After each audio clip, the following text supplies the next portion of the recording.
You know, if I had a nickel for every time that I've sung the Part-Timers theme song in the shower since it came out, I'd be rich.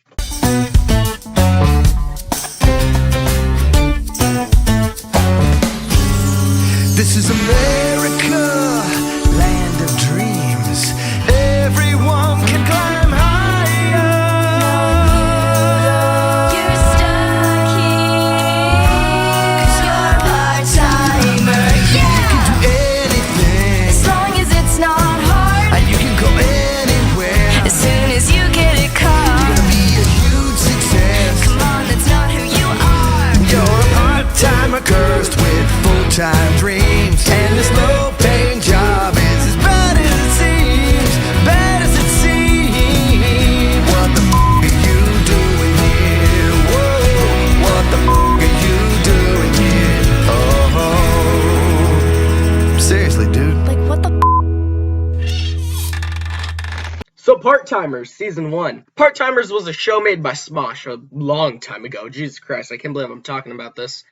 Not a lot of people know it, because, first of all, nobody watches Smosh anymore. Second of all, it's been years. I love a lot of stuff about this show, from the cast to the story to the comedic element. It's just real amazing. And, you know, you really got to give it up to Ian Hecox and Anthony Padilla, because when they were doing Smosh together, back when Anthony was still a member of the Smosh crew, it was just, it was amazing, and it's really a team that was one of the reasons that Smosh went downhill since Anthony left, because like they were a real team, and it was good stuff. But here we are talking about Part-Timers, where Ian Hecox and Anthony Padilla play two of the Part-Timers in the show. Anthony Padilla's character Anton is the owner, and then Ian Hecox's character Ian is Porcupine. They work at this sort of Chuck E. Cheese fast food joint arcade type of deal, and they just have to go through all this random bullshit.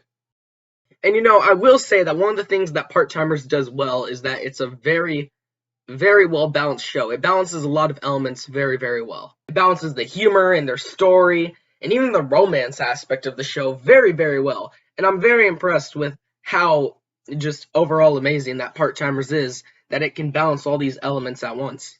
Noah Grossman, a member of Smosh, he is great in this show as the character of Pete. I really love it. He's kind of like this like awkward, quirky kid.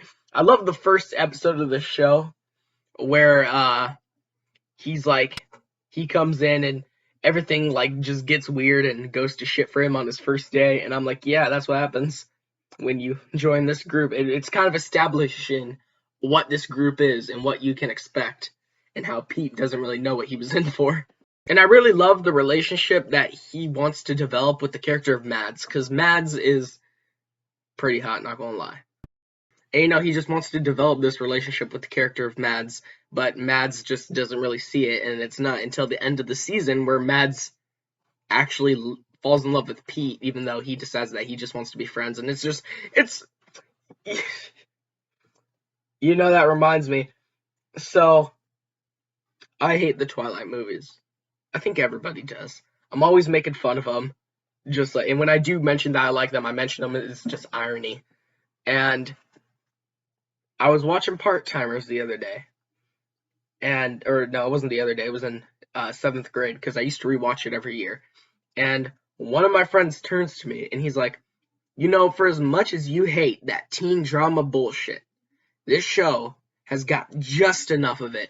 And I'm like, yeah, but it's Part-Timers.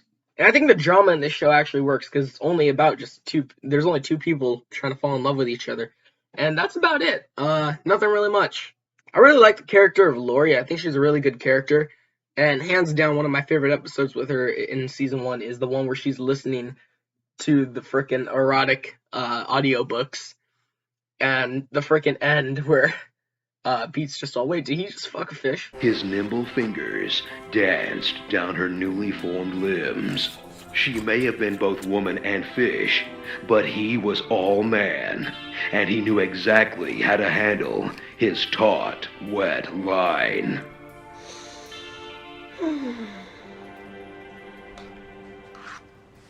Wait, did he just f*** a fish? Also, slow clap to the character of Dinger. He's something. He got me cracking up the first second I saw him on screen. Like when he popped that kid's balloon, it just, I don't know, it's just something that always gets me. And then the first time you hear him talk in the show, it's amazing. Dinger is a very interesting character. Back off. Huh? You stand too close to the prize booth. But that's over there. Think of the prize booth as my castle. That makes this the moat. Oh, well, permission to cross the drawbridge, sir? Denied. Oh. But as a gesture of goodwill, I'll let you pick a prize. Oh. No thanks. What? My crappy little prize aren't good enough for you? Oh, you know what? I'll take this badge. Part-Timers is overall a really good show, and yeah, I was going to put it in Ted Mosby's top 10, but, you know, just because of the nostalgia factor for me, I'll put it on the nerd shelf. So, Part-Timers, have you guys seen it? What do you guys think about it? I very urge you to look it up on YouTube and watch both seasons. I have a season 2 review sometime in the near future, because I actually do want to make a porcupine costume. Not like actual Porky, but I want to make like one of the Part-Timer uniforms. I think that'll be fun to do. Next time I see you guys, I will finally have the Black Widow review out. That's the next review. And unsubscribe to me if it isn't. Alright everyone, I'll see you all in the next video.